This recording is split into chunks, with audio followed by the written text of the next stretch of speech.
And now, our feature presentation. To infinity and beyond! My name's Bond. James Bond. That'll do, Piggy. Bad boys, what you gonna do? Show you with the box. Who's in the box? Ew! Get off of me! Ugh, an F. A lot of people go to college for 7 years. I know. They're called doctors. Houston, we have a problem. Welcome back, everyone. I feel like we just did this. We were just here.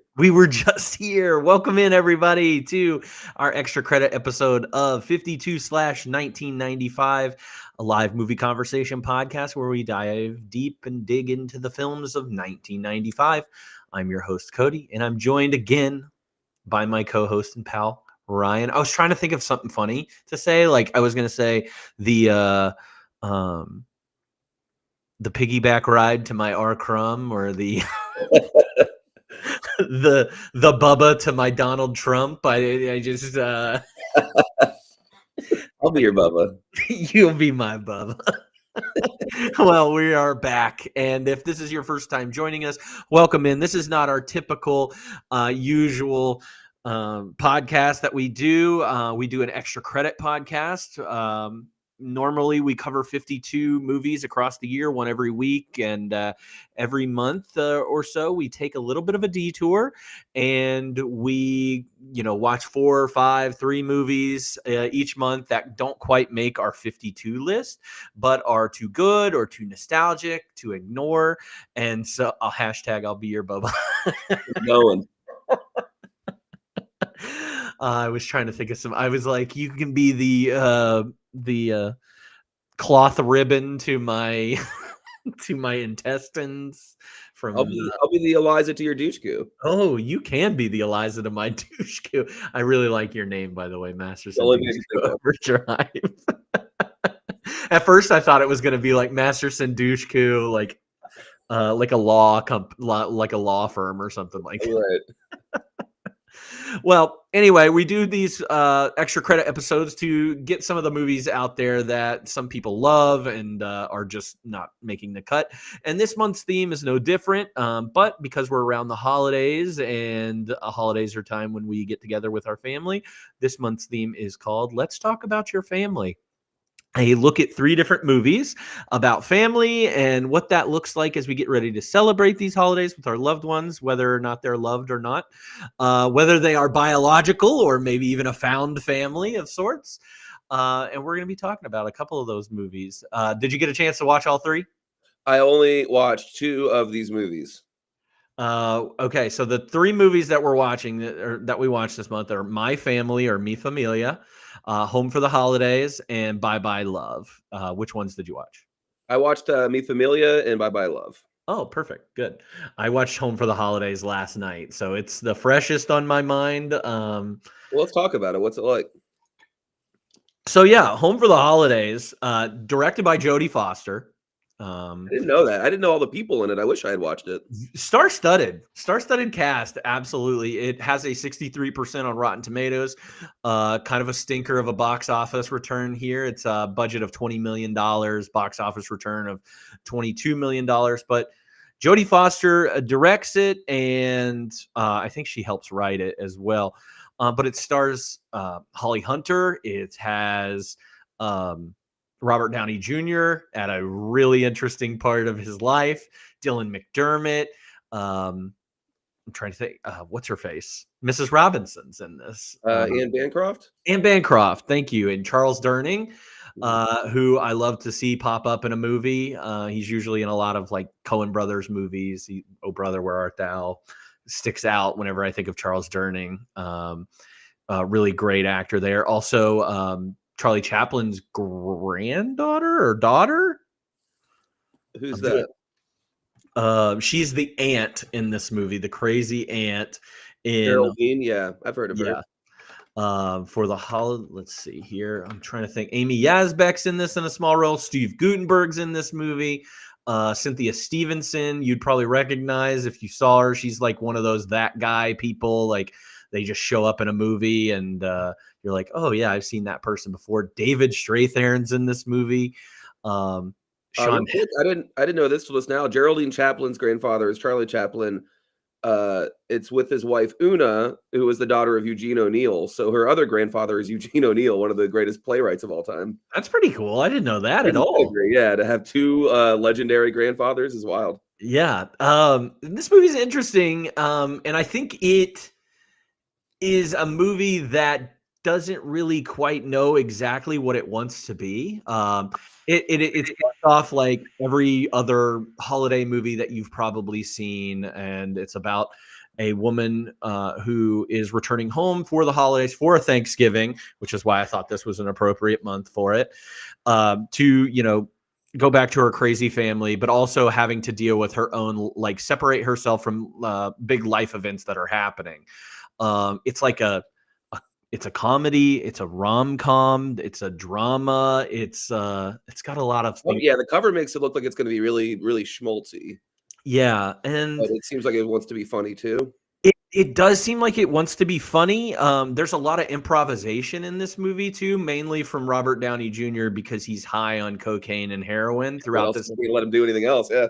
And one of the things that I really like when I was watching this, I was like, I can't understand a word he's saying. Yeah, towards the end there, it's pretty rough. He is just, it's something, and I love the character that he's supposed to be. So Jodie Foster, or not Jodie Foster, Holly Hunter's character just recently gets fired from her job as an art restoration. I don't know what you would call those people, but she restores art. Yeah. And she gets fired from that job. She ends up kissing the boss that just fired her, the 60-year-old man that was like, I don't know why you did that. You're still fired. And she is a divorced mom. Her daughter's 16 years old. Her daughter is not spending the holidays with the family. Instead, she's spending the holidays. Oh, she's played by Claire Danes, by the way. Yeah, just another star in this movie. But Claire Danes, as her daughter, is like, yeah, I'm going to hang out with my boyfriend and his family, and we're going to have sex. And she tells her mom that right before her mom gets on a plane to leave. So interesting part of this. So she's divorced. She lost her job. And her daughter's about to have sex with her 16-year-old boyfriend as well. And she has to go home to her crazy family that is dysfunctional as well. And Jodie Foster said in interviews that this is based off of her interactions with her family. I don't believe that at all, based on this. But she returns home and the mom is all over the place, wanting to make sure everything's right. She knows that her daughter is single and wanting to set her up with a nice young man. That's where David Strathairn comes in, and he's just like a bumbling repairman, which is out of character for anything David Strathairn's in. It was kind of funny to see him like that in a very different role. He's barely in the movie. He's in it for 5 minutes. Interesting. And then you get Robert Downey Jr. introduced in this, and he is her brother. He's gay. He brings home a guy with him, played by Dylan McDermott. Nice. And the whole time, Holly Hunter's character is talking about, like, she assumes that is her brother's new boyfriend, and that her brother must have broken up with his other boyfriend, and that's why he's home. Well, it turns out that's not true. This guy just works for Robert Downey Jr.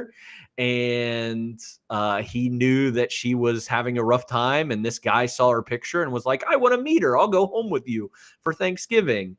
And Dylan McDermott ends up being the romantic interest? Yes, he is the romantic interest. And that's another thing. They have like this weird, and again, it feels almost like a mumblecore movie before mumblecore became a thing. I feel like Sex, Lies, and Videotapes is the beginning of mumblecore a little bit.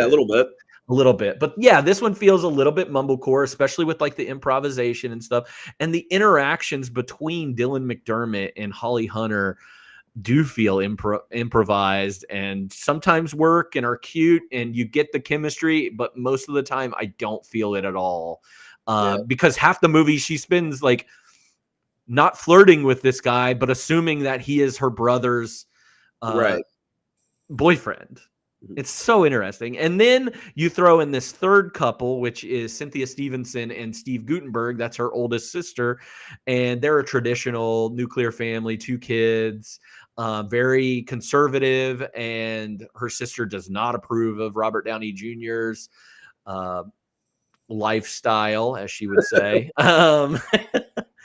And thinks that he is like a pariah of their hometown. And she has to hear it from her friends that he's, gallivanting around town as a gay man and how perverted that is and everything. And there's a wild scene there where they get in a fight. She gets turkey juice spilled all over her and hilarity ensues. I like that we were talking the other day, that there's not many Thanksgiving movies. It's nice to have another Thanksgiving movie. We just got Planes, Trains, and Automobiles as the best Thanksgiving movie, the classic. But yeah, that's actually what's playing on the television behind me. I do that every nice time we do one of these. I love Planes, Trains, and Automobiles. Yeah, we watched half of it while we were in vacation last week. We'll probably sit down and watch it tomorrow or day after or something. It's so good. I love that movie. Total tangent. Have you seen I Like Me yet? I haven't seen I Like Me. I really want to. It's gonna make me cry. Yeah, I'm not looking forward to that at all. But I really want to see it. Yeah. And then we were talking about Geraldine Chaplin. She comes in as a crazy aunt who has dementia. They don't really call it dementia at this point, but that's kind of what they're implying with everything. And she reveals that she had a Christmas kiss and dance with the patriarch of this family, Charles Durning, and that's news to Charles Durning's wife, who is played by Anne Bancroft, who is wonderful in this movie. Anne Bancroft's amazing. Yeah, she's awesome. This. She's very sweet and plays the matriarch so well that you would assume in all these movies, these types of movies. It's an okay movie. Yeah. I gave it 2.5 stars on Letterboxd, and that's mostly because some of the scenes just didn't work for me. Robert Downey Jr. is all over the place. While you can tell that he's charming, like I said, you can't understand really any of the words that he's saying or that are coming out of his mouth. 1995, he has to be about to disappear for a while, right? Yeah, I think 97 is when he gets arrested. And it might be one of many arrests at that point, but yeah, he's right in the middle of his stuff that he goes through. Then we get Iron Man. We get Iron Man. But I can see this as being a nice Thanksgiving movie, like you just said, to add to the pile. It feels like it wants to be the Family Stone. Yeah. Which the Family Stone isn't a perfect movie. But it feels right at home in the Family Stone-esque drama. Big ensemble holiday family movie. Well, I love it. Like I probably am not going to find the time soon to watch it.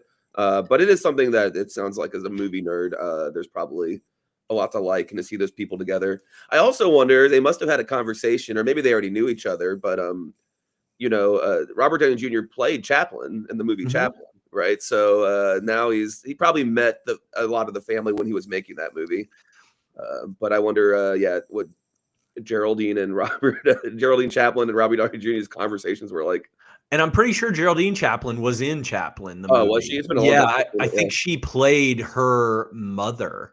Okay, Una, in that. Yeah, I think she ends up playing Una in that movie. It's been a long time since I've seen Chaplin, but one thing I love about this movie, and I don't know why I avoid it. I thought the cover was Jennifer Jason Leigh in this movie instead of Holly Hunter. And when I finally got down to watch it and it learned that it wasn't Jennifer Jason Leigh, I was much more excited. I feel like you and I always do Jennifer Jason Leigh movies, and we always talk about how she's got something, but it's not quite there. I mean, I've become fascinated with her. Like, I really think she's just so interesting to watch. And there's a lot of her stuff she hasn't seen. In fact, if you tuned in yesterday and I recommended the book Bastard Out of Carolina, they did make a movie out of that, which I haven't seen yet. It's available on YouTube. But Jennifer Jason Leigh plays the mother. So since I like that book a lot, very recently read it, so I'm gonna try to watch that. Have you seen any reviews or anything about it? No, and I mean, the thing is the book's so good, but it's so brutal in some of the stuff that happens in it. I don't know if they pull a punch or it's directed by Angelica Houston though. Oh, okay. And when we were talking about that book yesterday, we were talking about Cormac McCarthy and who's the other one? Faulkner, maybe. Faulkner, yes, Faulkner, and like those are famous for not being able to be filmed, like unfilmable. Yeah, and books. I mean, this book isn't written with like the stream of consciousness that both of those authors use. It's way more straightforward. It's got a brilliant style and it's beautifully written, but it's not as arty in its style. That's got Dermot Mulroney and Lyle Lovett, Christina Ricci. Anyways. Anytime I see Lyle Lovett in something, I'm just like, oh man, this is gonna be rough. He's never good. I'll let you know about it. It's a 1996 movie, so maybe we'll be talking about it soon. Yeah. But anyway, I really like Holly Hunter. I think she's amazing. I think love her and everything. I think she is so charming and funny, and she's got a great voice, and you know she can lay it on pretty thick with that like Southern accent that she has, or she can come off of it a little. I love her voice. I think she's cute. I think she's fun. And the parts that really worked in this movie is when the flirting was happening with her and Dylan McDermott's character. Dylan McDermott is one of just a very handsome man, especially in the 90s. Like we get a few movies. I think Miracle on 34th Street is one that I think of. He's very charming and cute in that movie. I hate that movie. You hate that movie? I just feel like as a kid, it was like around and like, I don't know, daycares or babysitters or parents would put it in because it's a movie for kids. But I was like, this is boring. I don't. That's not a great movie for kids. It is. That is an adult kids movie because kids aren't gonna care about any of that stuff. No, I didn't care about any of it. But it would be like on shelves all the time. They're like, why is this here? I don't want to see this. But you know, Mara Wilson's in that, and she was our age, and we thought she was cool or whatever. She's Matilda. No, but Dylan McDermott's a very handsome man. Yeah, you know, tall, dark, and handsome. And he's very charming and cute in this movie as well. Well, it's good. I will check it out at some point because it's one of those because of the cast and the director and all of that. It's like I could be told like 10 times in a row that movie's trash. And I'd be like, nah, I gotta see it. I don't believe you. There's got to be some cool stuff in there with those people. Yeah, and I mean, of all the, it's kind of middle of the pack, 63%, like I said, on Rotten Tomatoes. So it wasn't like maligned or anything. There were a lot of really good reviews about it. Letterboxd loves this movie. A lot of people have this in their rotation for Thanksgiving. Captures that crazy family dynamic. It's just weird. Let me look at when it was actually released because it's weird that these movies, even when they're bad, they usually like make money because it's a holiday film with a big cast, like it's family friendly. That stuff usually just like prints money. November 3rd, so I don't know what it was up against, but it's strange that it didn't do well in the theaters. Yeah, it Jodie Foster even sent a note or a letter to Robert Downey Jr. praising him and thanking him for being in the movie, even though she knew that he was on heroin and cocaine throughout the whole thing. And she also said that I think in that letter, I had a joy working with you, but like next time we work together, we can't be doing this. Yeah. So I don't know if it was her first or not. Yeah, her first directing. I don't know. That's kind of interesting. I know her as a director, but not that far back. Yeah. I'm surprised that Mel Gibson wasn't in this movie. She loves him. She loves Mel Gibson. Yeah. But I like The Beaver. Did you ever watch The Beaver? I still haven't seen it, but I always wanted to. It's weird enough that I'm like, I don't care if it's bad. It's not bad. It's not bad. It's kind of fun. Certainly. So yeah, she's got a lot of things. Little Man Tate was the one that I was thinking of. She did Little Man Tate. She directed that right before, or 4 years before she directed this one. So, and then she doesn't direct another movie until The Beaver in 2011. Yeah. So yeah. All right. So there was a long break before her like current directing career. Yeah. So, not a bad movie by any means. That's one of the themes of, I feel like, for the most part of some of these extra credit films that we've watched, is I've tried to make them a lot better and not choose just the really shitty ones, like I do all the time, or that I did. I don't mind when they're not perfect too, because it's a fun thing to do to talk about why they're not or what they miss. And I liked watching the movies I watched. They're things that you wouldn't come across, like you can go back and watch Crumb, or you can watch Apollo 13. You can watch a lot of the movies we cover, but these ones you probably wouldn't if you didn't have a reason to. And Yeah. I find that to be rewarding. And I find one of the movies that we talk about, you and I have a love for this movie, and we can go ahead and go over and talk about Bye Bye Love. Yeah. Because this is a movie that is not very critically well loved at all. It has I don't get it. I like it. I like it a lot. I liked it a lot, Yeah. even more. I can't say it's great, but I liked it. I mean, I had a lot more fun watching it than Mi Familia, I think, I love Bye Bye Love. It has a 24% on Rotten Tomatoes. It's directed, so bad. It's directed by Sam Wiseman. I could not find any information about how the budget of this movie. It probably did not do very well. The box office was 12 million. Yeah, even Wikipedia wants to forget this movie. Yeah, like there's no information about Bye Bye Love, and I did a lot of time trying to find information about Bye Bye Love. But what's your experience with Bye Bye Love? So I didn't remember much of it. I had flashes of scenes in my head. And it's so funny that I remember the melody of the chorus of that song, having never heard it since childhood, only heard it in this movie. And I just remember that song because I liked it as a kid. But this was a movie that my mom wanted to watch. And my parents were usually pretty strict about not showing us anything that wasn't for kids, or kicking us out upstairs or whatever and watch their movies, after we went to bed. But I think we were just around, and my brothers were elsewhere. My mom was like, I don't care. Just sit down. If there's anything bad, I'll send you out of the room. And so it's a very adult movie about divorced parents. But I just sat there and watched it. And as a little movie nerd, I was like, I like this movie. I don't really understand any of the emotional weight of anything that's happening in this movie. But now that I saw it again, I was like, well, there's plenty that I can tell is funny in here that as a kid I could enjoy too. Yeah. So all I remember, I always knew was Paul Reiser in a movie called Bye Bye Love with that song, that I watched it as too young and liked it for some reason. Yeah. And funny enough, that's the exact same way that I watched it too. I found this movie on VHS, or my parents bought this movie on VHS at a yard sale or something like that. And it's ensemble comedy drama, a little bit, mostly comedy, following three divorced dads, going through co-parenting and dating and heartbreak and keeping their kids grounded through all of those things. So it really has nothing for a child in it at all. And I can't explain it in the same way, why I was so drawn to this movie. I don't know if it's because, and you and I both come from, families where we don't come from divorced parents or anything like that. Maybe that was exotic to us. I barely knew parents that were divorced at this time in my life. And well, it's funny that even my parents, who weren't they weren't the strictest in the world, but they were on the prudish side, that they probably didn't even. It's strange that they even let me watch something that normalized divorce. Yeah, as well as this does. It's that was the other thing, though. I think my mom was a big Mad About You fan. I think she thought Paul Reiser was cute and that she loved Mad About You, which was a great show. And I think that's probably why she found this at Blockbuster or something.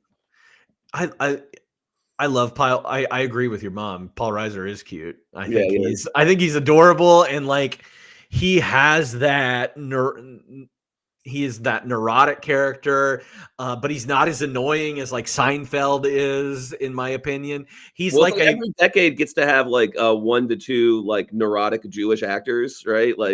From Woody Allen through Albert Brooks, Alan Alda a little bit, but the neurotic Jewish actor is Seinfeld is a very very standard thing in American television. And Paul Reiser was that, but he also was so much more sanitized and I think less artistic. He was very normie version of that. Yeah, very. And I think pairing him with Helen Hunt in Mad About You is. I mean, those two carried that show for sure. I mean, obviously they carried it because they're the only people in it, really. But and then you pair him with Randy Quaid, who Randy Quaid has been acting forever. He's a great actor. He's a monster of a man these days, but yeah, it's unfortunate. But I love him. I love him in comedy. I love him in drama. I think he's great. I could watch him and Janine Garofalo. I could watch a whole movie of them. Oh my God, it was amazing. And then Matthew Modine, who also is came out of the 80s and kind of hit some like real flops right in a row. I think Cutthroat Island kind of hurt Matthew Modine. I think that comes out this year too. And Matthew Modine's a name that I've heard a million times, but I would never put a face to. I don't know that I've come across much stuff that he's done. Unless you're and most people probably know him now from Stranger Things. Oh yeah, I kind of avoided all that. He's Papa in Stranger Things to all those people. He's a doctor, a scientist, or whatever in that show. So you get those three as your main three dads, and sprinkled in between, you get to see them interact with their exes. You get to see them interact with future or current girlfriends. You get to see them going on dates. You get to see them interact with their children, which I think the children are a funny part of this. And then you also have Rob Reiner just kind of sprinkled in as the radio host talking about divorce. The Greek chorus of Bye Bye Love is Rob Reiner being an annoying talk show host talking about divorce. An entire talk show devoted to divorce, which I don't think has ever existed. Maybe it has, but even in like the era of like talk radio, I'm not sure there was a divorce hour ever. Yeah, and it's funny that the movies are like this because I mean, Sleepless in Seattle works the exact same way. We have a talk show that's talking about in the Sun. That was a popular thing. I don't know. Maybe everybody just took that from Do the Right Thing, right? Like that was such a big artistic part of that movie, like the voiceover. And they were like, oh, it's a good idea. Let's put it in every movie. There was another movie like this that is very critically maligned, starring Tony Danza, and it's about like his crazy daughter. And I'm pretty sure that there's a similar Greek chorus of Rob Reiner in that movie where Tony Danza goes to the radio station and beats up the radio DJ.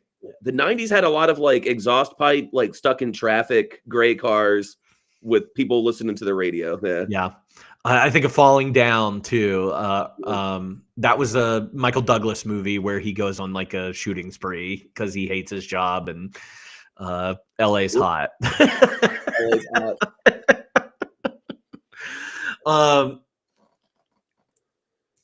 What do you love about this movie? I like what scenes? I like the pace a lot. A lot happens, and they cut back and forth between all of them. It's never confusing. It's easy to keep up with, especially with all the characters, all the ex-wives and the girlfriends. Like for a second, I thought it was going to be really hard to like tell these people apart, but you really can. And the way it kind of weaves all together, it gives you that fun. When ensemble movies do that pacing really well and intercut stories together, you kind of like feel like whooshed along and like you're not even sure how it's happening. You're just there in the movie. And that makes all of the flaws go away fast, but all of the fun hit you fast too. I think this movie is really funny. Like there's a lot of good jokes in it. There are a lot of humorous things. I think actually the worst part of it is there are some emotional scenes that work, but the emotion at the end doesn't. You know, the treehouse scene with Eliza Dushku and Paul Reiser, that's supposed to hit hard, and I don't think that hits at all. I think the best scene between Paul Reiser and Elijah Dushku is when they're getting in an argument at dinner. The fight. Really he says, "You little shit," and I think they were part of the movie. It hits so hard, and because they're very believable. Like Eliza's young and struggles a little bit with the acting, but does a pretty good job. But yeah, in that scene when she just won't give in, won't give him anything, and he doesn't know what to do, and he's pissed and takes it out on her or whatever. Yeah, when he says "you little shit" to her, he means it. Like, and when she walks away and they look back at each other and they're both like regretful, but they're going to move forward anyway. That scene hit pretty hard emotionally. Yeah, but I agree with you. The treehouse scene is not well. I don't know the way that Paul Reiser is saying his lines in that scene. Like we're never gonna get back together. We're it's never gonna happen. I really like the way he's doing it, but I agree. I think Eliza's not the best in that scene, but she is 14 years old. So they also didn't establish that she wanted that until then, right? Yeah. So throughout the movie, like she's just maybe pissed at him, but doesn't care, and is just a snotty teenager. And I can be throughout the movie, I am sympathetic to her because it is the kind of thing like when Randy Quaid eventually like admits that he was a bad father, but it is the kind of thing. It's like, okay, divorced dad, now you're having a crisis, and you want to be there all of a sudden. You want my time right at the point in my life where I get to have my own life. That's frustrating, and like as much as it's about him wanting to be with her, it's also about himself. Like it is also he wants to be better. He wants to make it work for his own feelings more than hers sometimes. Maybe that's a little harsh, but. But it never felt like she was like, well, I want you back together. Why'd you do this to mom? She never like says any of that stuff, or even to somebody else. Like, I hate him. He's an asshole. She's just more like a teenager that doesn't want to hang out with her dad. Yeah. I like that part for Paul Reiser though, because from the movie up until that point, we just get him being like, is so sad about his divorce and like how much he's still in love with Claire, his wife, and how beautiful she, like, even when they're doing the exchange at the McDonald's or whatever, he's like, you look beautiful, Claire. I love you, Claire. Like, love of my life, Claire, kind of thing. Like, and he doesn't really admit it up until that point in the treehouse. Like, it just didn't work. We just could not make it work. This is where we're at now. And I don't remember the exact moments, but there were a few times where like because this movie's about divorce, but it's mostly silly or situational comedy kind of stuff. So it doesn't really have a lot to say about it. But there was a couple times, honestly, in Paul Reiser's relationship with Dave's ex-wife, Matthew Modine's ex-wife, is really good. And they have a lot of chemistry. And she's very smart and strong character. She's gorgeous. She has the best hair that's ever existed. Yes, I have it written down. I'm like, her hair is amazing. Yeah. Amy Brenneman is top tier, like 90s, like the perfect wave, the curls. Oh my god! I even said I said Amy Brenneman, Maria Pitillo, which is Dave's current girlfriend, and then Dana Wheeler Nicholson, which is the blonde woman that comes over to his house with the other divorced mom. I was like, that's like the holy trinity of like 90s women's hair, 90s housewives, and just out curls. Oh my gosh, the tight wave, and then the short bob. Totally. But they there's a lot of like more adult and interesting things going on in their conversations. But what I was getting at is there's a couple times like that moment where you just like. And maybe it's because I'm getting to an age where the divorce hasn't been part of my life. There is a like, how'd your life get here? You know, what do you, those hairstyles, Fuck, Marry, Kill. Oh, I'm marrying that curl, man. That big curl. Marrying that curl. You take those ones home to meet the family. Yes, but this idea of like, look, we're just here now, and there's like nothing, like you don't cry over spilt milk. Sometimes you're in your middle age, and this is your life, and like. There's a lot of good, there's a lot of bad, there's regrets, but there's happiness or whatever. And like a big part of like a second level of maturity in life is just saying, you're just here now. There's nothing to do but like be a divorced dad to your kids, you know, like to try dating again, to have friends, to, you know, work on things. And I kind of like, that was like one of the few times that this movie felt like it was truly about divorce in a way that talked about processing it. What is it? Dave, and then who's the other? Dave is Matthew Modine, and Randy Quaid's character is Vic. What was it? Vic. I love Vic's relationship with his kids. Yeah. And one of the first time I cried when I watched this again is when Vic is picking up his daughter, or when he picked up his daughter and took her around with all the divorced dads on their little trip to the zoo and all that other stuff. And then he takes her back to his in-laws, our former in-laws' house, and the kid doesn't want to go away. And I was just like, yeah, that actually hit pretty hard too. You could tell how sad he was. And I like that everybody's three-dimensional. Like there's, I mean, other than like Janine Garofalo, right? Like he's a side character. But I liked Vic, Randy Quaid fighting with his ex-wife and them being mean to each other, because I think they both gave as good as they got. And it didn't feel like, well, this movie's trying to make this person the clear asshole and this person the mature one. They both were kind of still stabbing at each other. Yeah. A great scene though when he goes and tears the porch up.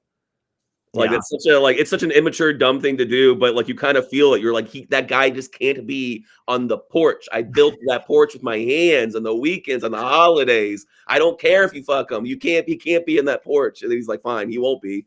I'm gonna rip every board out of it.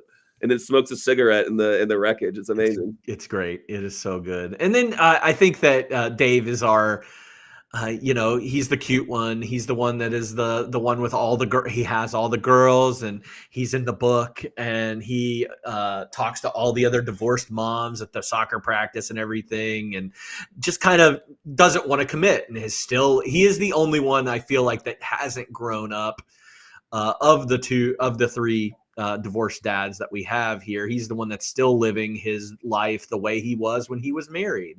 Right. Like, it's really smart that they use 3 friends who are all divorced, because that keeps the movie snappier. Because if it's just about one divorced couple, that becomes like not fun to watch, and it has to become more dramatic. It has to become Kramer versus Kramer in some way, and that's not what this movie wants to do. So by having 3 different people, it can intercut and keep it fast, even though it's a movie about family strife, and that way too, they can be like, hey, we can talk about different styles and approaches to divorce, where you had maybe the overworking, not present father and Randy Quaid, and then like the not grown up, not monogamous guy and Dave.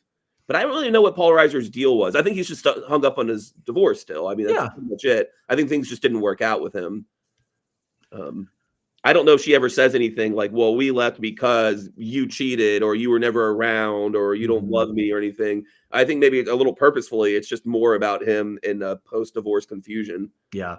I think he's just confused about like why life didn't work out the way that he was told that life was going to work out. Which is also a very... Yeah. And even more common. Well, I don't know about more common. Yeah, probably probably the most common. The most common version of divorce is that it just doesn't work out. Like people split up because of infidelity, and they those are the easy ones. Yeah, but yeah, like the really hard divorces, and the most common divorce, especially I think in the 21st century, is like people change and drift apart, and they don't want each other anymore. They don't want that life anymore, and so they decide, and that's got to be the hardest to process. Yeah.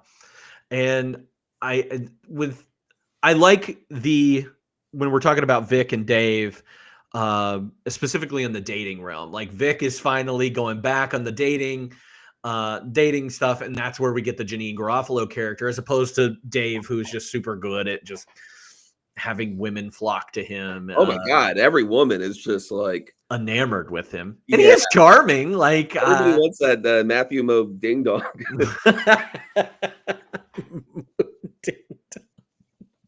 What do you think about that? It's a good piece of business. That's a good one. I like that. No, I that is one of the side plots that I really enjoy of this. Obviously, it's in the second part of the movie, but Vic going on the date with Janeane Garofalo just being insane the whole time, and then finding common ground. It was funny. I love every time I find Janeane Garofalo again. She's such a treasure. I know not everybody likes her, but I'm a staunch defender. She's so funny. She's so talented. She's had such a cool career. Has done cool things with cool people, and has like maintained for the most part, as far as I know, I don't keep up with her actual life, but as far as I know, has like been down to earth as a celebrity. And I know that she kind of rules the 90s. We've already, we saw her in, gosh, what's your glitch? Reality Bites. That's kind of where we started with her. Now we get her a little bit in this, but in 96 and 97, like we get The Truth About Cats and Dogs, which is a play on Cyrano with Uma Thurman and that. And then Romeo and Michelle's High School Reunion, I think even the year after that. And she's very funny in that. And then Wet Hot. Well, and then in the TV world, she was doing the Ben Stiller show and doing like stuff with the State Guys, doing stuff with she was on Saturday Night Live at one point too. She was an SNL, so like she really was just a force in the 90s. Sorry, I was just thinking about the Italian restaurant. So over the top. One of my favorite quotes is when she looks at the menu and goes, "This is it," and the waiter just goes like, "This is it. This is it." He like mumbles. He's like, "This is it. This is it. This is all I have, lady." And her just clearing her throat the entire time and coughing the entire time. I especially love Janeane Garofalo whenever they go back to Dave's house after the date, and Vic is just like, "This is the worst date I've ever been on." Yeah. And we get all the women showing up there, and Dave, it gets very silly, and I liked it. Like I liked that the movie kept surprising me with new silliness. I guess I wasn't like, cool, I got this. I don't need to pay attention anymore. and we haven't even mentioned the side plot of Max. Why does this movie have that in there? I don't know, but I love it. Max and Walter as bros is like so out of place in this movie, but great. And they're so good together. They have such good chemistry together, I think. Especially when Max takes him back when Walter takes him back to it, Max back to his house, and he talks about his wife, and I don't know. I think it's a nice like breath of fresh air in this movie, all about divorce and love that didn't work, and then you get Walter talking about his wife so lovingly, and it's great. Just wanting somebody else. I love Walter. Yesterday on the podcast, I was talking about like my love for dark media, and like fucked up stories, sadness, tragedy, and all that stuff. I think that like one of my problems with like happy media is that it's so prescriptive and like this is what life is and you should approach it this way, or like it's. And I think I feel joy in a movie like this with Max and Walter, where it just doesn't make any sense. It's a little not realistic, and the movie doesn't care. Just go with it. Like, why not? Why do we have to question it? Maybe this teenager just likes giving his old employee a ride home because he's a nice dude, and isn't like prejudiced against an old person being around. Like there's no explanation for why Max is like that. But it brings me so much joy just to see like. Just a unapologetic niceness, I guess. Mm-hmm. And also Wendell Pierce is the McDonald's manager in this movie. He's delightful, and I don't know why he's there. I mean, it's good to have one non-white person around. That's nice. Yeah, that's true. That's very true. I could use more of him, though. He seemed great. The parts that I just like, the kids' parts are the one, like Elijah Dushku. It doesn't always come off the best, and that's probably the weakest part of the movie. It's still necessary, and I think necessary for Paul Reiser's character especially. But I like when Max chooses the other girl, though. Like that, there was some punch to that, and it was an interesting development. Yeah, I also love the Paul Reiser. Even we get Paul Reiser and Amy Brenneman throughout the entire thing, but like when they eventually hook up is so interesting. Or not interesting, but fun, and I like it a lot. And he's like, "We shouldn't be doing this," and then they're like, "Let's do this." Yeah. And then immediately they can't do it, and he goes over to Dave's house, and it is like, "I almost slept with your wife," and Dave's like, "I don't care, I've got problems." Yeah, great. Yeah, we'll talk about this later. I was married to her for 9 years. I know who she is. I liked when she stops and goes, "No, you'll just be thinking about Claire, and I'll be thinking about Dave." And he goes, "Well, what if I think about Dave and you think about Claire?" Paul Reiser's amazing. I think I paid more attention this time, and not paid more attention, but like gave a little bit more credit to Dave's girlfriend this time around whenever I watched it, because I always felt like she was kind of a throwaway character a little bit when I watched it previous times, but I don't know. I really liked what she did there, and like she's not a bad person, and I like that. Do anything wrong. No, she has done nothing wrong, and the kids are confused. The kids like she ruins everything. I was like, when did she do that? I like that part of it though too, because it's just a kid. And again, we're not divorced dads or anything like that. Just a child being angry. TJ Detweiler, that kid. Yeah. Oh, really? That's the voice of TJ Detweiler? Yeah. I was trying to look him up because I recognize his face from a lot of stuff when I was a kid. And Sleepless in Seattle is what I know him from. Yeah, and I don't think it was that, but I think I just saw him pop up in a lot of things because I couldn't find the one that I was like, oh, that's where I know him from. But while I was looking him up, he's the voice of TJ on Recess, which is a pretty legendary role. Yeah, that's pretty great. I did not know that. Wow, fun fact. Also, while we're talking about little Mae Whitman. Oh, yeah. Eggs in this. She's just a little egg. Oh, little egg, little Anne. Mae Whitman's great, and she shows up in this, and of course Elijah Dushku. Amber Benson is one of Vic's kids, and she's from Buffy, along with Elijah Dushku, who's also in Buffy, and goes on to do other weird roles. Johnny Whitworth, who plays Max, is from Empire Records. Jack Black's in this movie. Yeah, that was crazy. That was him, right? I was pretty sure. Well, then Stephen Root shows up at the end for like a cameo. Root, yes. And the kid Every ref. single movie. There's not a movie that's been made that doesn't have Stephen Root in it. I love that scene at the party where the kid goes up to him and says, "Do you have any Raffi?" And that joke doesn't hit with anybody who doesn't know. If you are not a child of 1990 to 1994, Nobody's talking about Raffi. Nobody knows who Raffi is. I knew who Raffi was, and that shit hit hard. Yeah. Reefer? No.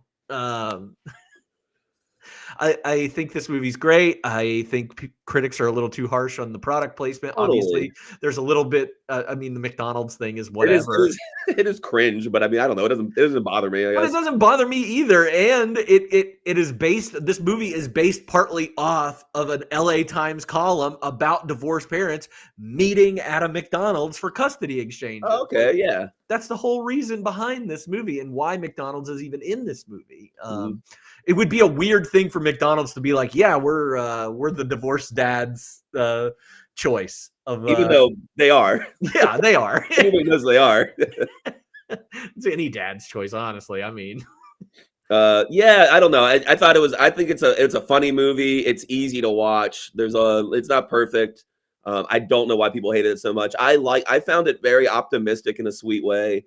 I'm glad that it didn't treat divorce like Kramer versus Kramer, and that's, I don't mind that Kramer versus Kramer does that. Like, I like that in some movies, but it's nice to see. It's nice to see like divorce talked about in a way that's not apocalyptic, I guess. Yeah, this seems more like what most divorced people like. I would say a majority is more of this kind of divorced thing, where obviously it's complicated and there's still like weird feelings and anger and things like that, but it's not over. Yeah, it's not over. It isn't Kramer versus Kramer. It's not Marriage Story where you have it's Adam not about Driver going through a divorce, right? It's about post-divorce too, and which makes it kind of unique because I don't think a movie's ever really like used that as a topic before or since. No, to be like, yeah, what it's like post-divorce.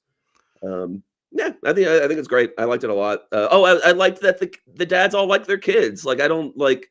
It feels like we get like so married to stereotypes sometimes that like you feel like you can only break stereotype when it's a big deal that you broke it, rather than just casually saying, I don't know, what if all three of these dads like their kids, and want to be around them? Like, what if that was, just true? Like, because it is true with a lot of dads, a lot of divorced dads. But I think back in the 90s, especially, there was so much like gender stereotyping about stuff. And it was always the dad doesn't care. So, yeah, I thought I think it does a good job. We already talked about Vic a little bit, but pointing out Vic being like, yeah, I wasn't a good dad. Yeah. And it took a divorce, and it took these things being put in place for me to realize that the kids were the best part of this, and I love them and would do anything for them. I agree. That was a really great scene with Randy Quaid. It's also something that doesn't feel like it was built up. It didn't feel like that was ever mentioned in the movie until the very end, where he's like it's supposed to be like a secret twist or whatever. Actually, I was a bad dad. And I was like, oh, well, I didn't think you were. Like, you never talked about it. In fact, the ex, when they're yelling at each other, never seemed to say that too much. Oh, she seemed to like him way more than he liked her. Oh, Vic's ex? Yeah. I mean, I thought she hated his guts. Well, I think they hate it, but like she was a little bit nicer to him than at the, like when she's like, oh, I like your shirt or I like your hair or whatever it is. He's like, I'm going to throw this out. I'm going to, like he's a little bit angrier at her than she is at him. And maybe the angriness is like that she likes him. The dog fight was really fun when they're like the dogs looking back and forth and they're arguing about whose dog it really is over dumb reasons. And that also feels it does feel like trouble in a relationship kind of fighting, right? Like where you're just the things you raise your voice about eventually are never the things that are the problem. It's always the dumbest shit. I kind of wanted an interaction between Vic and the new guy. Yeah, the new guy, Gerald or whatever. Gerald, with his long hair and his sunglasses, sitting on my deck. Although I guess after the end of the movie, you look back and she's like, "Yeah, I want a guy who doesn't have a job because you were never around." Oh, that's a good point. I didn't even think about that. That's unique. So Bye Bye Love is the best movie of all time, and absolutely everybody should watch it. And an Oscar now. Yeah, I was going to say posthumously. This movie's not dead, and none of the people are dead. Close to dead though. Might as well be. You can watch this movie. I left a link in our Discord for everybody to watch, and I'm glad that I found it because I want to watch this movie every year for the next 20 years. Hell yeah. I want to watch this movie. Absolutely. I love this movie so much. All right. Our last film is My Family or Mi Familia. It's a multi-generational drama tracing the Sanchez family across decades from immigration and hardship to love, loss, and legacy. This has a cast filled with Jimmy Smits, Edward James Olmos, and Isai Morales. And it's trying to be like an epic that spans time, almost like Godfather Part 2-esque, but not that serious. This movie has the highest rating of our three. It's 79%. It's directed by Gregory Nava. Budget of $5.5 million. Box office return of $11 million. Gregory Nava went on to do movies like Selena, Frida, I think he went on to do. Great. Yeah, a lot of movies with Hispanic heritage and Latino heritage. So what'd you think about this movie? I'm glad you watched this one. This was the one that I was like hoping that you watched. Yeah, I am too. This movie at first I was pretty meh about. I think it does get me by the end. I think I liked it a lot by the end. I mean, yeah, we would start off by saying like a 1995 movie about Mexican American experiences that isn't overly cringe is like kind of a hidden treasure. I think that's pretty cool. I don't know. I've never heard of anybody mention this movie before, but I wonder if like Latin American like loved this movie, grew up with it, you know, and in their households or something. Because I could see that happening. There's so many little moments that are funny, are sweet, are sad. It is one of those like epics of anthologies, you know, of all these people's different stories or whatever. And touches on so many topics because it does that. I think it was pretty great. I can't say that I like loved it, but I started off being like, this is cheesy and bad. It's 1995 cheesy, and it is cheesy. Yes. But by the end, there were enough things in it that I was like, oh, I really like this, and I like these people a lot now. I think I agree with you. I think once we get to Jimmy Smits in this movie, I think the movie is so much better. Yeah, it picks up a lot. I don't hate Isai Morales' part in this, but like I guess the immigration part of this felt like silly, felt very cheesy and schmaltzy, and I liked it still, but I was like, yeah. Okay, yeah. It starts. I like that it's sweet in that it starts off like your grandparents' stories do sometimes. Like it's almost a fairy tale. Like I walked 1,000 miles to get to California and met this like weird old man there who I was related to. Like it starts almost like fantastical or tall tale-ish. Yeah. And I think that I think I was reading something about that this has to do with, you know, like you were saying, a Hispanic person's heritage or those tall tales. It is a version of those tall tales for them. I can't remember what they called it. But it's exactly what you just said. Yeah. And those big journeys that people have to go through, they become legendary in family lore. You know, as the white person, most of like the immigration that like happened in my past is so far back that those stories are kind of lost. Whereas it's really sweet to see how much society changes and within a few generations. And it reminds me of stuff like if you've ever read the Contract with God trilogy by Will Eisner, a graphic novel about a single tenement house in New York over the course of generations. And there's just other stuff like that too. I kind of like when stories are like, let's follow one family through a lot of experiences. I mean, Roots is an obvious one. James Michener does that with some of his books. I really don't love one of the things I didn't love about this. I love Edward James Olmos. I know you like Edward James Olmos too, because of he's a little cheeseball in a lot of movies, though. He is very cheesy in this, and he serves as the narrator.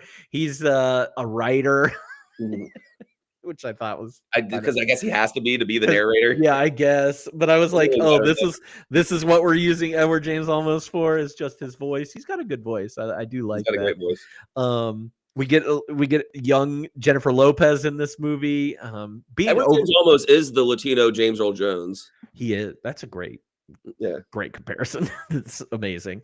And I would say Richard Dreyfuss is the white James Earl Jones. Yeah.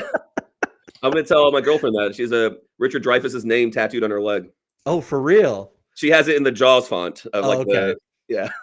I just think of Stand By Me, and like that is Mhm. he's great voice, just a good Great voice voice. That's narrating. the best thing about Richard Dreyfuss is his Yeah. amazing voice. Yeah. But I didn't know one of the things that I is unique about these movies and movies that we do watch from 30 years ago that stick out and are very poignant, like when the United States federal government is rounding up Mexican Americans Yeah, and right. just taking them back to, or sending them back, not back, but just saying, hey, you live in Mexico, right? Because you're Hispanic, we're dropping you off there, and that's where you got to stay. Well, yeah, and I'm no expert, but just over time, like learning a little bit about the border history, is it is like all of this like tightening and loosening, and like, and just every time there's an economic or political desire to change something, you have to like, you don't have to, they shouldn't, but they add some kind of narrative to why it's good or bad. Like, you know, we are the melting pot when we want it, and then we are, preserving our American culture and national security when we don't. I mean, it's happening in Memphis right now. National Guard's still here, and ICE is just devastating Memphis at the moment. It's really disgusting. So it's wild to see that in a different historical context, and to remember that, like, well, I don't know, we've been evil for a long time. Yeah, it's all cyclical. As I whenever bad shit happens, I'm just like, it's cyclical. We'll get out of it soon. It sucks. And like We're that's slightly just more evil than France, as Arcrum would say. yes, to bring it back. So yeah, I really enjoy watching the movies that we do watch, especially movies like these that we would probably not point out if you saw it on a list because of things like this. This is a great, like, rewatching Bye Bye Love and visiting that memory and finding it was great. And then this is something I would never come across. Like, nobody would really be talking about it much, in my circles at least. And so, like, what a cool find. Even if it's not the best movie I've ever seen, like it's a unique movie. I can describe this movie 10 years from now and what happens in it and what it's about and why it's kind of special, instead of other movies that I'll forget in a week, you know? Yeah, and I think Jimmy Smits plays a character named Jimmy, and he witnesses his brother Chucho die in front of him, get killed by the police in a very like it was brutal, brutal way for this. And then they're like high-fiving each other immediately, like, we got him. Yep, nailed it. That hit me how undignified his death was. Yeah. And then the next thing we do is a transition to Jimmy in jail. This character 20 years later or whatever, who is serving time because I guess, hasn't dealt with the seeing his brother's death in front of him. He kind of went down the same path as his brother, and it leads to him getting out of jail and like living with his parents, and an interesting dynamic of them being like, hey, can you not just hang around? And if you're going to do something, be better. And then you get the story with his sister, who's become his beautiful sister, who has become a nun. Yeah. And then comes back into the picture because she has married a priest, and yeah, they've both given up on their vows. I like that as a little more like lighthearted, and then like everybody going, oh my gosh, like scandalized. But yeah, they're very sweet. And we get Scott Bakula in here. Like, I love a Scott Bakula appearance. One thing I didn't like was that they called the one sister fat. Which, you did like that? I did not like that. Oh, okay. It was like, this is a beautiful, like, she wasn't like very rude anyway, but like, she's not fat at all. Yeah, she's not fat. I mean, I guess I think you might call older version of her fat, but she was big. She's just a big woman. But I don't know. It was so weird. Around that whole thing, but the rest of the second half of the movie has to deal with Jimmy marrying a woman from El Salvador just to keep her in the country, not out of love or anything like that. Keep her in the country as a favor to his sister, so that she can become a citizen that way and not have to be deported to El Salvador, where she'll be killed and murdered, because that's when El Salvador was going through their political uprising or whatever. Right, because her father was a union leader. Yeah. The whole Jimmy arc kind of takes it out of anthology, although there's like a lot of anthology in his own individual story. Because he's does the immigration thing, then he falls in love, Then they have a baby, and then the mother dies. Then out of depression, he turns to crime again and basically gets arrested on purpose, pretty much. Goes to jail, comes back, and then has this constant back and forth of whether he even wants to try to be a father, but eventually does. And it becomes pretty moving, and it's very convincingly done. It seems very realistic in a movie that kind of feels elevated and fantastical. I think that scene of him talking to his son in the cornfield was like very, very good. Yeah. And I liked how realistic it was, where like you don't know how to get a kid that young to do anything or feel anything they don't want to. And so when the kid keeps refusing to think that he is his dad, and so he just kind of sits down and gives up a little bit, and he's like, well, what if we went and found your dad? And, you say he's in Texas. Let's, and so like the kid knows that's his dad, and they keep talking about his dad as it's a third different person. I did think it was weird that he just shows up and the grandpa's like, that's your dad. Like there's no. I thought it's very like grandfather, grandmother, matter of fact. We don't mince words anymore. He's like, this is just what it is, man. That's your dad. That's your dad. And he's like, no, he's not. My dad. But also, I mean, the patriarch is so sweet. He's so cool. Yeah. And like he does that kind of thing where like he doesn't really try to control his kids' lives, but he's just kind of constantly there, and with little tiny nudges like that. He's just like, he doesn't immediately go, hey, this is your dad. Come see your dad. Come meet your dad or anything. He's just like, he waits for the kid to say, who is that? He goes, oh, that's Jimmy. That's your dad. He just goes back to weeding his corn. I like the little things with the dad and the way that their house is set up in what is it, East LA? Yeah. Where you can see it change from when they first had it. It's really nice when they do the time jump forward, and you're like, oh, they really built like a beautiful home here. And like the little things, like the beans in the front and the corn in the back, is amazing. And especially when the youngest of the children come back with his, new yuppie family. And yeah, I don't feel like that fully got resolved, because you wanted someone to slap his ass the way he was like ashamed of his family or whatever, or trying to say like, of course there's not a dead man in the backyard, and was like, I don't know if their parents can handle it. Fuck them, I do like that there is a dead man in the backyard though. He was like clearly buried before there was probably any like. Before that place was probably even zoning laws in 1920 or whatever. Yeah, right. It's like, yeah, well, whatever. Who cares? The thing that really moved me, and maybe it didn't you, maybe it did. I really like the romance between Jimmy and Isabel. The dancing scene's really good. Oh my God. I love the dancing scene. That one got me. And then when they're just lying in bed together naked and like embracing each other after just having slept together, and then talking about like, hey, here they're trauma bonding essentially over like, hey, we saw very important people in our lives die right in front of us. And that's why we're fucked up, and we're going to be fucked up together, and we love each other. And I really like that. And that made me cry.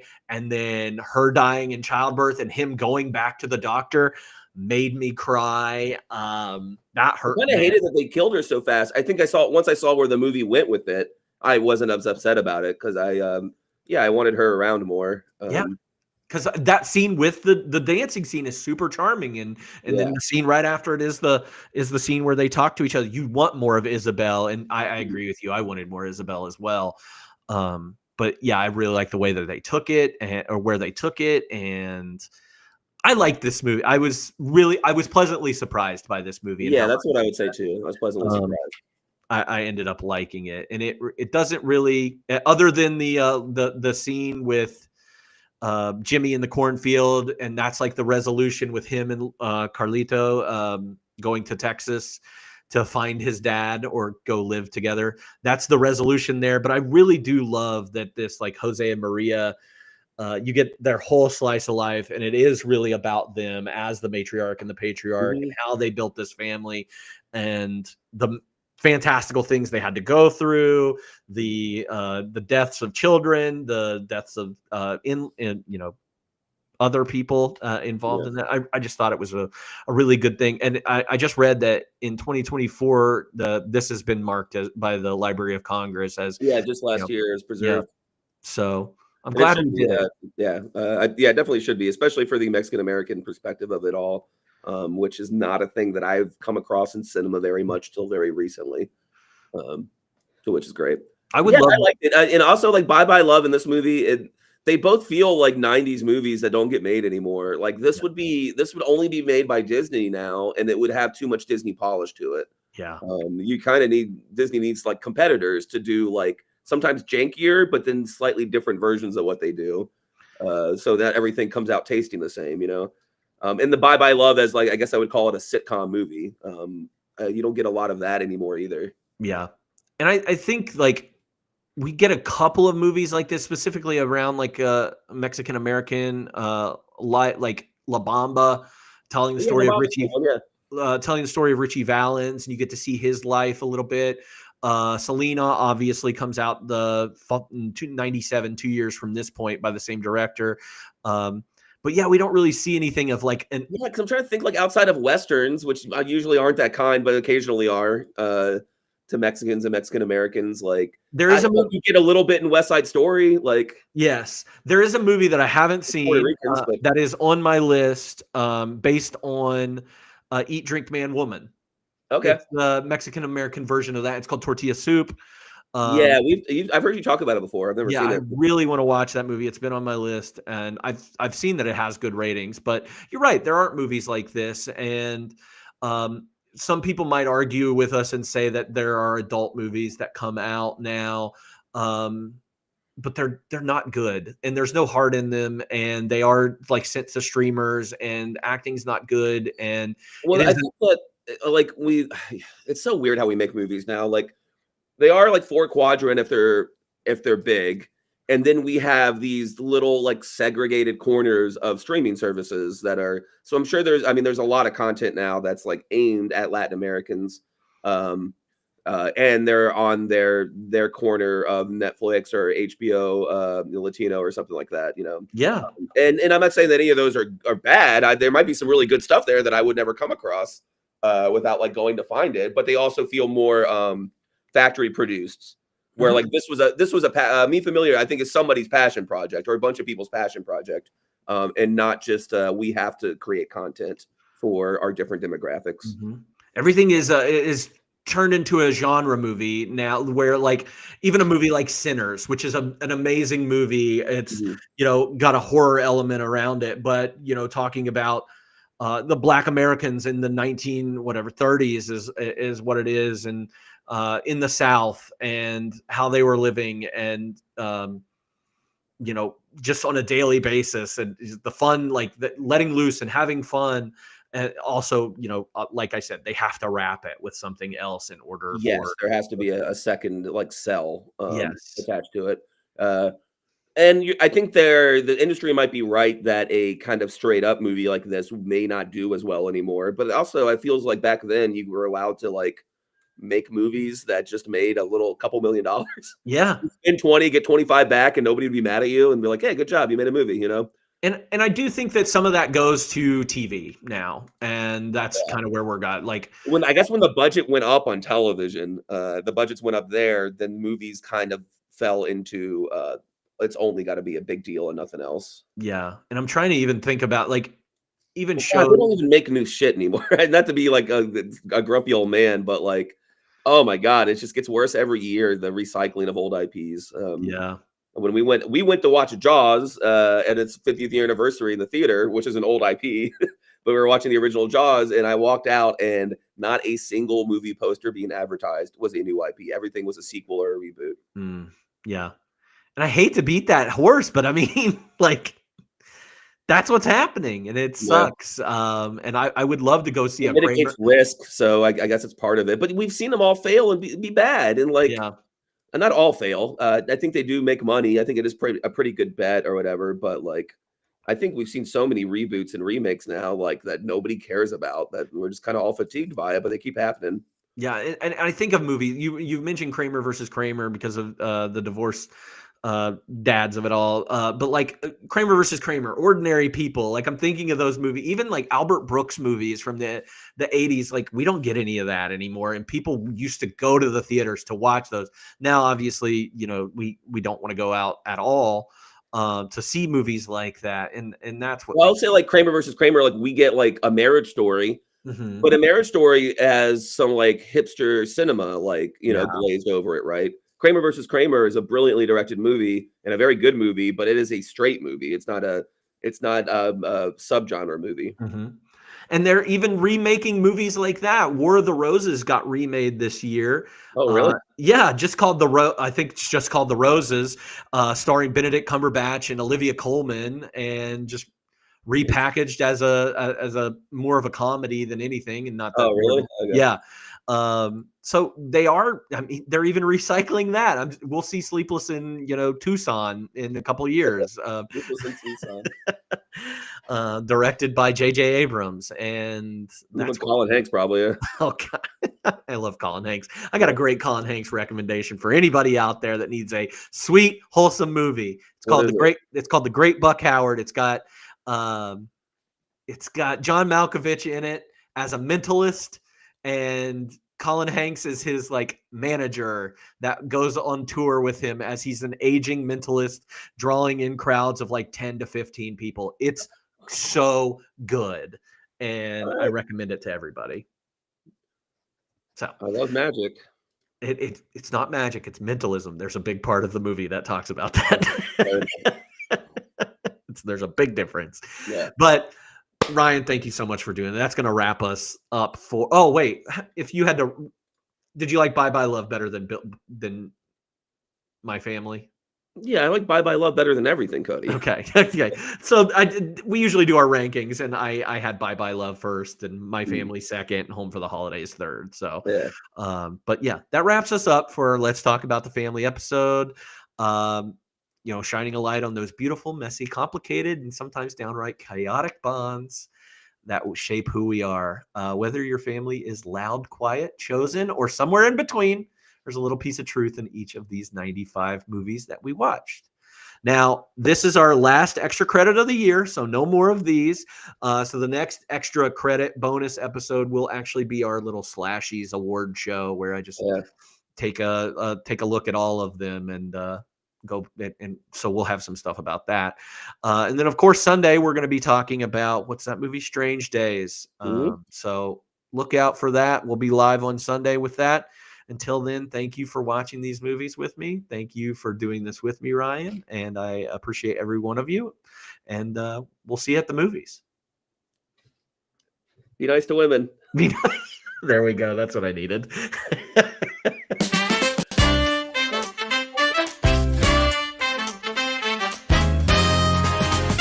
What a year.